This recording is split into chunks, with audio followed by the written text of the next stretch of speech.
Right. ఈరోజు రామోజీరావు గారి సంస్మరణ సభ విజయవాడలో జరిగింది. ఈ సందర్భంగా చాలామంది చాలా గొప్పగా ఆయన గురించి ప్రశంసించారు, స్మరించుకున్నారు. ఈ కార్యక్రమం మొత్తాన్ని కూడా మంత్రి కొలుసు పార్థసారథి గారు పర్యవేక్షించారు. బాధ్యతలు తీసుకొని ఈ కార్యక్రమాన్ని చాలా గొప్పగా ఆయన నిర్వహించారు. అదే సమయంలో ఈరోజు స్మరించుకున్నారు కదా మంత్రి గారు, గతంలో కూడా రామోజీరావు గారిని వారు స్మరించుకున్నారు, చాలా గొప్పగా పొగిడారు రామోజీరావు గారి గురించి.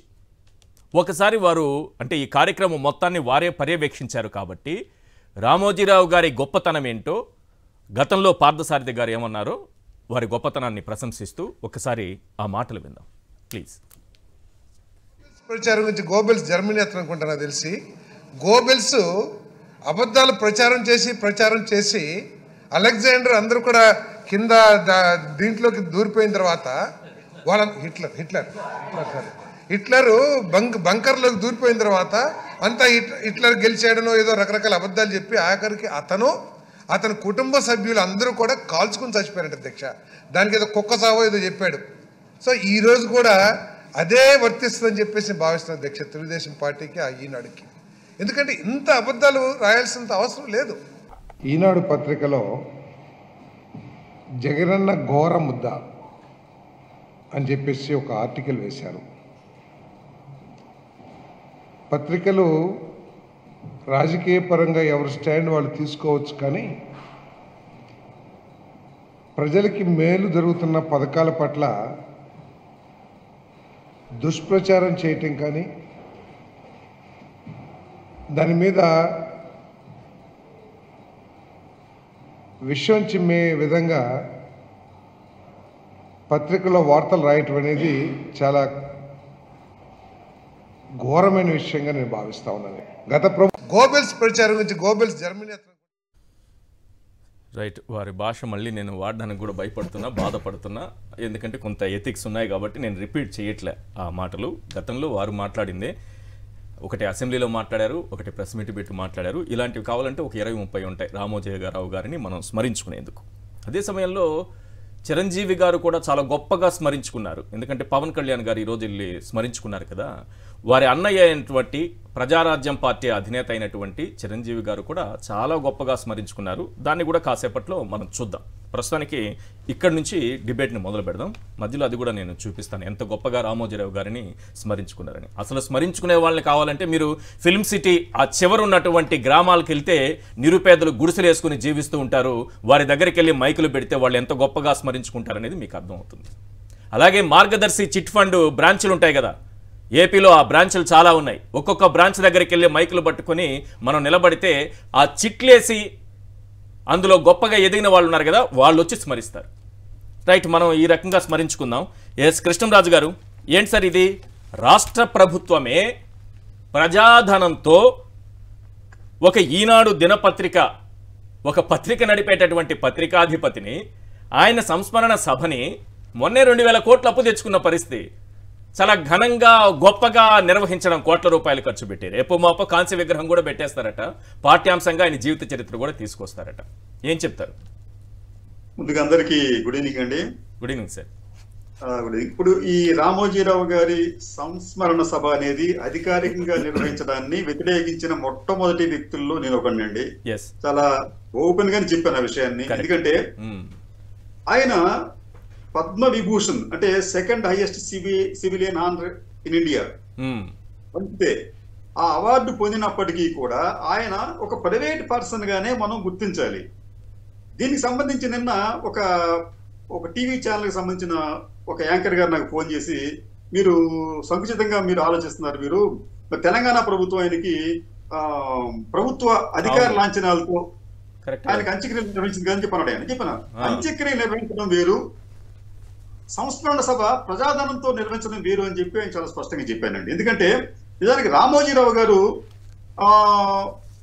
ఇటువంటి అధికార సంస్మరణ సభకు అర్హుడా కాదా, ఆయన వ్యక్తిత్వం, గతంలో ఉన్న వివాదాలు ఏమిటి, ఇవన్నీ ఒకసారి మనం పరిశీలించుకుంటే నిజానికి ఈ ప్రభుత్వం ఇటువంటి కార్యక్రమాన్ని నిర్వహించాలి అని అనుకున్నప్పుడు రామోజీరావు గారి కుటుంబ సభ్యులే దాన్ని వ్యతిరేకిస్తే బాగుండేదండి. ఆ సంస్మరణ సభను మేమే నిర్వహించుకోగలం, మాకు అన్ని హంగులు ఉన్నాయి, మాకు చాలా మందిని మేము ఇన్వైట్ చేసి ఆ కార్యక్రమాన్ని నిర్వహించుకోగలం, మీకు వినడానికి రండి అని చెప్పి వారే నిర్వహించుకోవచ్చు. లేదా తెలుగుదేశం పార్టీ ముఖ్యంగా చంద్రబాబు నాయుడు గారు రామోజీరావు గారికి చాలా రుణపడి ఉన్నారు కాబట్టి తెలుగుదేశం పార్టీ తన పార్టీ కార్యక్రమంగా దాన్ని నిర్వహించుకుంటే బాగా ఉండేది. కానీ వారు ఆ పని కూడా చేయలేదు. ఆ పని కూడా చేయకుండా చంద్రబాబు నాయుడు గారు ప్రభుత్వ ధనంతో దాన్ని నిర్వహించే ప్రయత్నం చేశారు.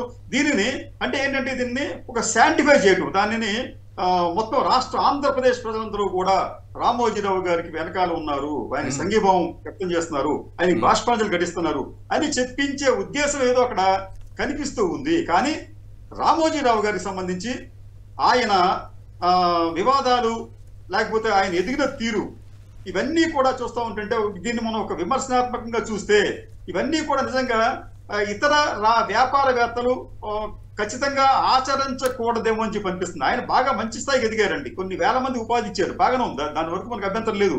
కానీ ఆ ఎదిగిన క్రమంలో ఆయన చేసిన పనులు, ఇంట్లో స్వయంగా ఆయన చిన్న కుమారుడే ఆయనను చాలా ఘాటుగా విమర్శిస్తూ ఆయన ఆవేదన వ్యక్తం చేశారు. ఆయనకి అత్యంత సన్నిహిత బంధువు అప్పారావు గారు ఆయన్ని విమర్శించారు, నా ల్యాండ్ లాక్కున్నారని చెప్పి. వర్మ గారని చెప్పి విశాఖపట్నంలో అనేక సంవత్సరాలు సుదీర్ఘమైన న్యాయ పోరాటం చేస్తే తప్ప విశాఖపట్నంలో రామోజీరావు గారికి ఇచ్చిన లీజ్ ల్యాండ్ని తిరిగి స్వాధీనం చేసుకోలేకపోయారు. మూడో ముఖ్యమైన అంశం ఏంటంటే ఈ డిపాజిట్లకు సంబంధించి మార్గదర్శి ప్రైవేట్ లిమిటెడ్ అనేది కేవలం హిందూ అవిభక్త చట్టానికి సంబంధించిన ఇది. ఆయన కేవలం బంధువులు క్లోజ్ బంధువుల దగ్గర మాత్రమే, దాదాపు 20 రకాల బంధువులు ఉంటారండి, వారి దగ్గర మాత్రమే ఆయన ఆ డిపాజిట్ వసూలు చేయాలి. కానీ ఆయన అసంఖ్యాకంగా వేలాది కోట్ల రూపాయల డిపాజిట్లు వసూలు చేసి ఆయన తన విచ్చలవిడిగా మళ్ళీ డబ్బులు తీసుకెళ్లి మళ్ళీ షేర్ మార్కెట్లోనో లేకపోతే మ్యూచువల్ ఫండ్స్లోనో పెట్టుబడి పెట్టడం, అట్లా పెట్టడం వలన ఆ షేర్ మార్కెట్ పడిపోయినా మ్యూచువల్ ఫండ్స్ విలువ పడిపోయినప్పటికి కూడా పడితే ఈ డిపాజిట్ల సొమ్ము వాల్యూ కూడా నష్టపోయే ప్రమాదం ఉంటుంది. అయినా కూడా దాన్ని సమర్థించుకోవడం, నష్టాలు ఆయన నిర్వహించిన అంటే ఆయన అధికారికంగా ఇచ్చిన ఆడిట్ ప్రకారం ఆయన సంస్థల్లో కూడా ఇంచుమించు అన్ని కూడా నష్టాలు ఉంటాయి ఇప్పుడు కూడా. అది విచిత్రం అండి. అది ఈవెన్ ఈనాడు సంస్థలు కూడా నష్టాల్లో ఉన్నప్పటికీ కూడా 10 రూపాయల షేర్ వాల్యూ ఉన్న ఈనాడు తెలుగు ఛానల్స్ కాకుండా మిగతా ఛానల్స్ ఏవైతే ఉన్నాయో వాటిని ఆయన ఒక్కొక్క షేర్ ని దాదాపు 5,26,630 రూపాయలకు విక్రయించుకున్న ఘనుడైన అంత గొప్ప బిజినెస్ టాక్టిక్స్ తెలుసు ఆయనకి. అది ఎవరికైనా దాన్ని ఒక 2 నార్త్ ఇండియన్ కంపెనీలు, ఆ కంపెనీలు కూడా డూబియస్ చరిత్ర ఉంది వాటికి. అది అటువంటి వాటికి ఆయన అదే అను ట్రేడింగ్ ప్రైవేట్ లిమిటెడ్ ఒకటి, రెండోది ఈక్విటార్ ట్రేడింగ్ ఎంటర్ప్రైజెస్, ఈ 2 సంస్థలకి ఆయన తన 10 రూపాయల షేర్ ను 5,28,630 రూపాయలకు విక్రయించుకున్నాడు. ఇది నిజంగా ఆయన చతురత, వ్యాపార రంగంలో ఆయనకున్న చతురత. మూడోది రామోజీ ఫిల్మ్ సిటీకి సంబంధించి, ఈ రామోజీ ఫిల్మ్ సిటీకి సంబంధించి నాకు ఒక వ్యక్తిగతమైన అనుభవం ఉందండి. అది దాన్ని ఆయన నిర్మించే సమయంలో ఈ మెయిన్ రోడ్ నుంచి, మీకు తెలిసి హైదరాబాద్ విజయవాడ రోడ్ పక్కన ఉంటుందండి, ఆ రోడ్డు నుంచి ఆ ఫిలిం సిటీకి వెళ్ళడానికి అప్పటికి ఇంకా ప్రభుత్వం ఆయనకి ఇంకా ల్యాండ్ ఇంకా మంజూరు చేయలేదు.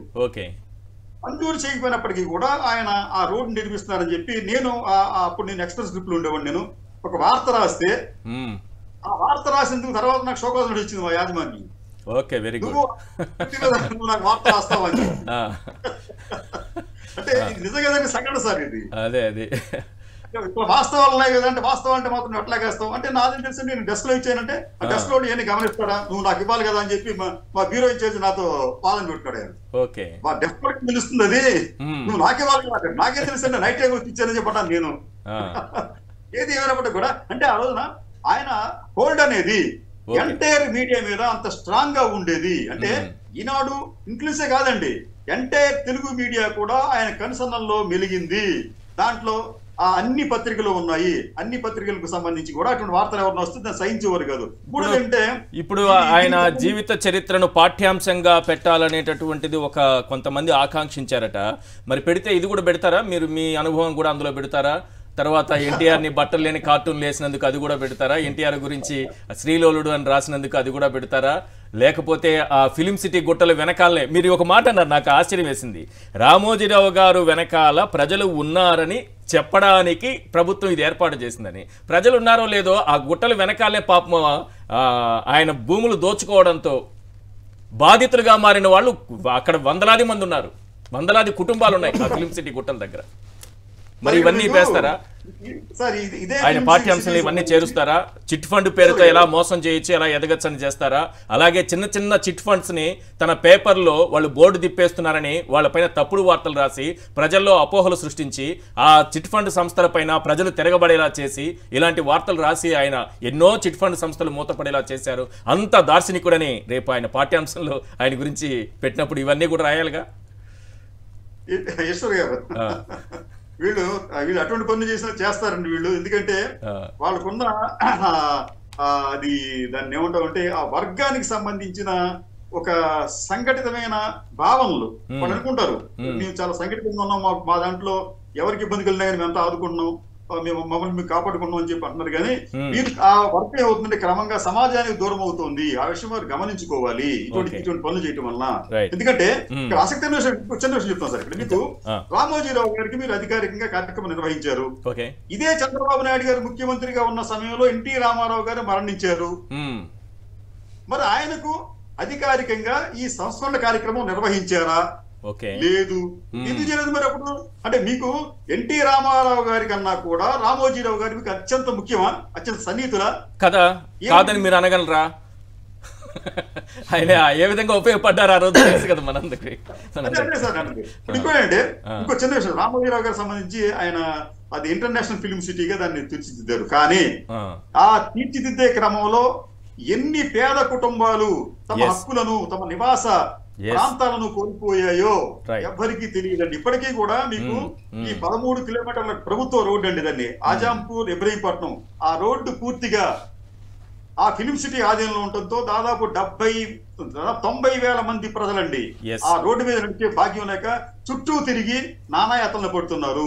ఇప్పటికీ సర్వే నంబర్ సంబంధించి 189, 2003 ఈ 2 సర్వే నంబర్లో నాగన్పల్లిలో అనేక ఎకరాల భూమి ఇప్పటికీ కూడా వివాదంలో ఉంది.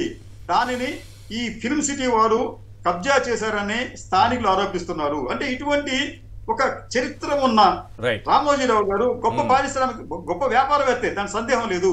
కానీ ఇటువంటి కార్యక్రమాలని తెలుగుదేశం పార్టీ వారు పార్టీ పరంగా నిర్వహించుకుంటే ఎవరికి అభ్యంతరం లేదు. ఎందుకంటే తెలుగుదేశం పార్టీకి ఆయన అపారమైన సేవ చేశాడు. అలాగే తెలుగుదేశం పార్టీ నాయకులు ఆయన ఇబ్బందులు ఉన్నప్పుడు వారు ఆయన ఆదుకున్నారు, మంచిదే, అది మనకు. కానీ దీనిని ప్రభుత్వ కార్యక్రమంగా చేయటం వల్లనే దీనిని ప్రశ్నించవలసి వస్తుంది. ప్రజాధనాన్ని ఖర్చు చేయడాన్ని ప్రశ్నించవలసి వస్తుంది ఈశ్వర్ గారు. రైట్.